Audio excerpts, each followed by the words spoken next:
Hey everyone, and welcome back for another deep dive. Today we're going all the way to Indonesia, Oh, interesting. where President Prabowo Right. Subianto just finished up Yeah. his very first trip abroad as president. Huge. And he really jumped right into it. He did. First Beijing, Wow. then Washington, Right. and after that, even summits in Peru and Brazil. It's like a world tour.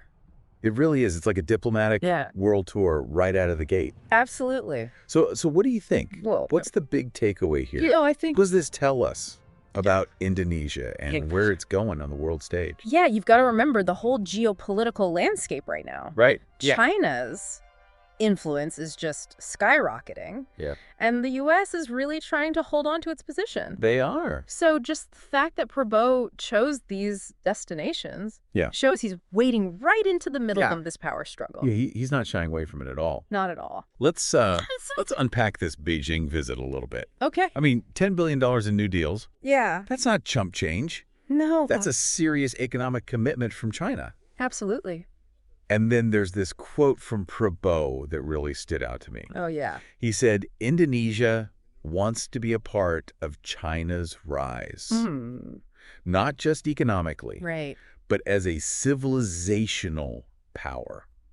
Interesting. What does that even mean? What is he talking about? It Sounds sounds like some ancient history stuff. It does, right? Yeah. It sounds very grand. It does. But I think that's the really intriguing part here. Okay. Civilizational power suggests something much deeper Okay. than just, buying and selling stuff. Right. It implies aligning with China's values, Right. their worldview, almost like Okay. sharing a cultural identity. Hold on. Are we talking about Indonesia, like, changing its whole global identity? It's a bold statement. It is. That's for sure. And it raises some questions about Yeah. how far Indonesia is willing to go in aligning itself with China. And let's not forget about the security side of things, too. Right. There's this agreement to boost security cooperation with China with plans for a joint meeting of their foreign and defense ministers in 2025. That's a big deal. That's unheard of. Yeah, and you have to think about what that means for regional stability, Right. especially in the South China Sea. Oh, that's right. They've got those overlapping claims there. Exactly. Yeah. So this closer security partnership could really ruffle some feathers with the U.S. All this talk about closer ties with China Yeah. makes me wonder about the potential downsides, too. Sure. Our sources mention Indonesia's garment industry Okay. really struggling against a flood of cheaper Chinese products. Right. Is this a case of, like, It's a tough one. short-term economic gain, but long-term pain? It's the classic dilemma for Indonesia, isn't it? Balancing the benefits of Chinese investment Right. with the need to protect their own industries and jobs. Yeah. It's a real high-wire act. So Prabowo's walking this tightrope straight into Washington. Talk about a tough crowd. Yeah. I cannot wait to see how he handles this next leg of the trip, Me neither.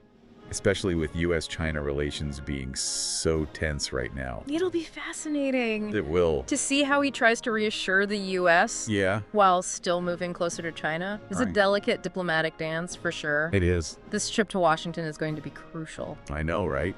It's Prabowo's chance to really lay out his vision Yeah. for Indonesia's future and, Yeah. try to calm those anxieties in the U.S. Right. about what his intentions really are. Yeah. He needs to show them that he can handle these complex relationships Right. without putting Indonesia's own interests at risk. Yeah, it's almost like And he's playing this high-stakes game of diplomatic poker, Yeah. and we're all just with the whole world watching to see who wins. Exactly.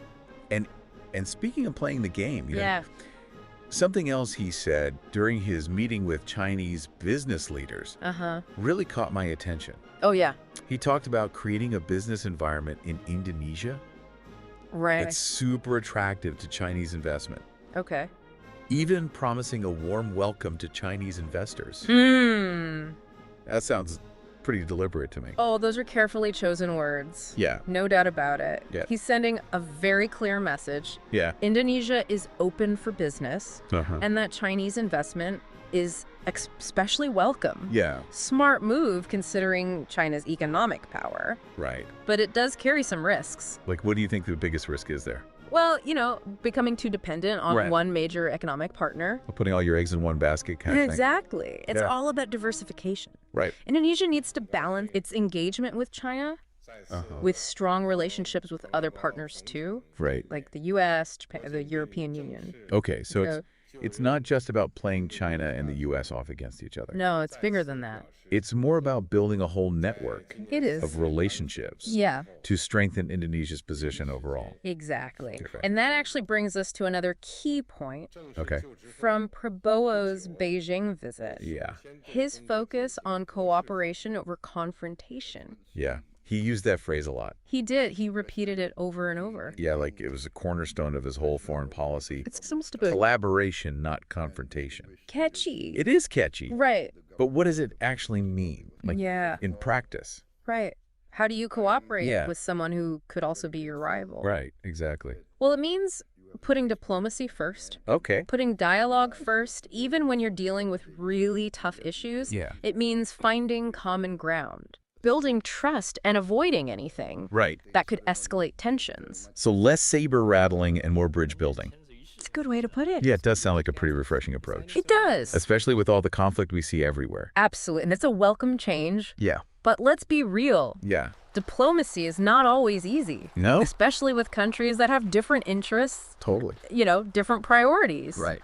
So can Prabowo actually walk the walk? Or is this just talk? That's the million-dollar question, isn't it? It is. Can he turn this rhetoric about cooperation into real action on the ground? Can he build those bridges without sacrificing Indonesia's independence? Exactly. And their decision-making power? That's what I want to know. Those are the big questions hanging over this whole trip. They are. And the answers are going to have a huge impact. For sure. Not just on Indonesia, but on the whole region. Yeah, what happens in Indonesia? It ripples outward. Doesn't stay in Indonesia. Exactly. This is about so much more than just trade deals or security agreements.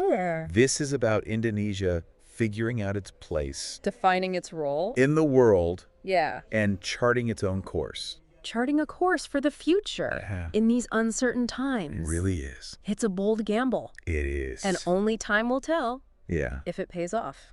We'll see. But one thing's for sure. What's that? Prabowo's first steps on the world stage Yeah. have been anything but boring. It's like watching high-stakes diplomatic thriller It is. unfold in real time. Absolutely. And I have a feeling this is just the beginning. Oh, this is just the opening act. Yeah. The real test is how he turns these diplomatic moves into a long-term strategy. So what should we be looking for Well, in the coming months and years? keep an eye on those economic deals with China. Are those investments actually happening? Are they really benefiting the Indonesian people? Because signing in the dotted line is one thing, Exactly. Anyone can make promises. but delivering real results is another. Right. Okay, what else? Second, watch what happens with security cooperation in the region. Yep.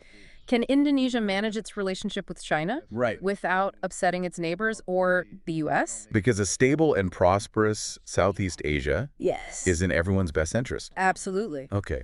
And finally, pay attention to how Prabowo handles human rights.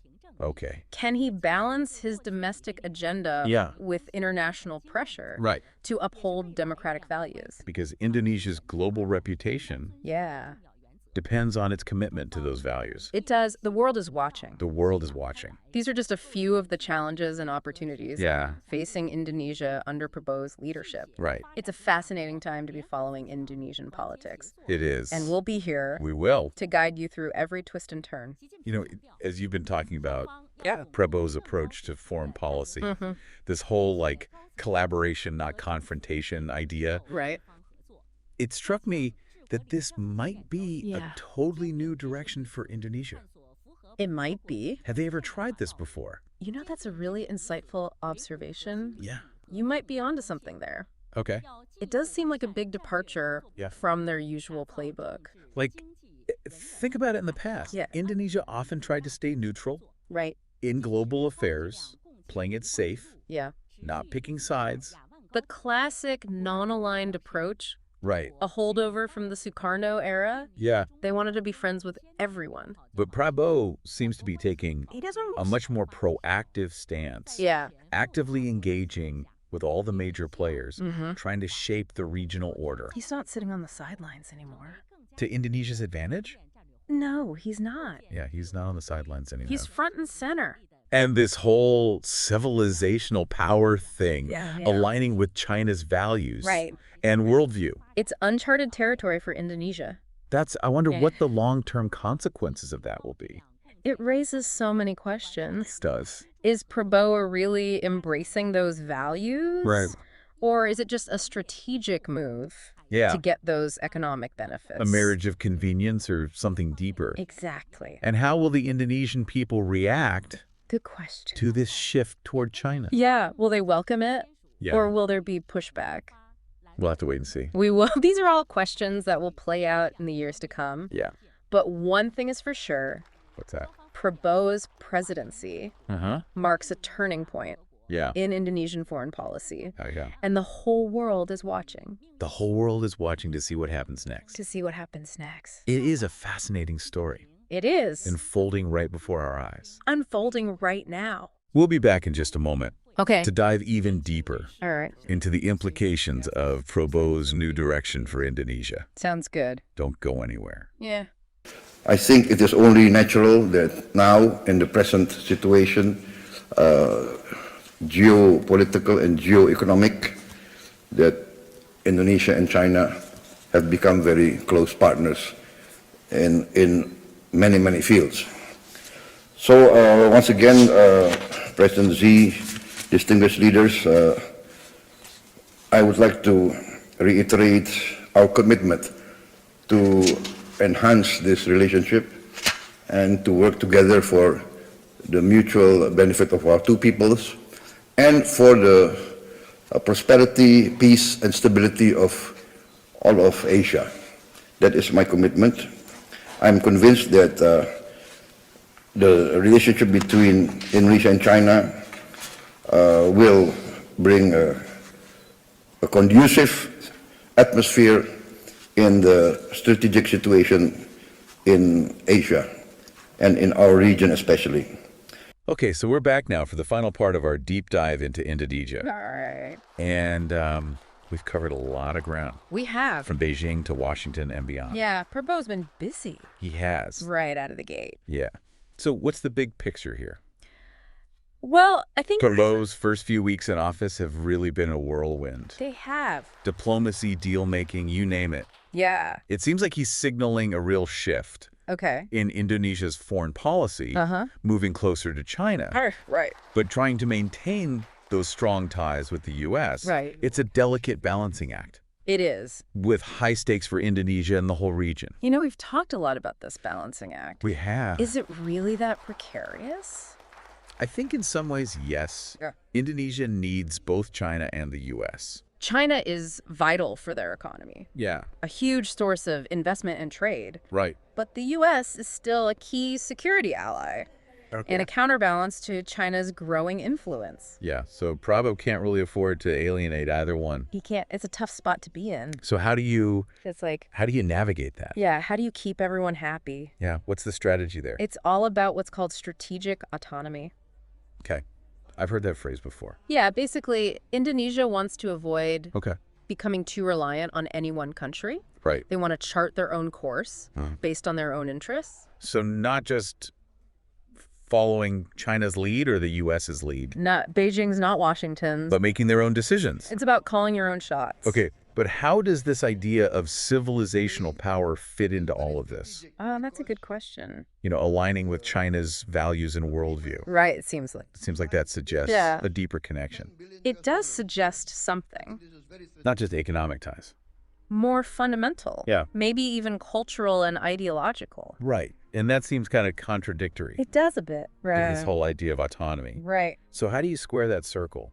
Well, it's possible that Prabowo sees this alignment with China's values as a way to actually strengthen Indonesia's own identity, to project their own vision of a regional order. So not just following China's lead. Right. But using that relationship to boost Indonesia's own standing in the world.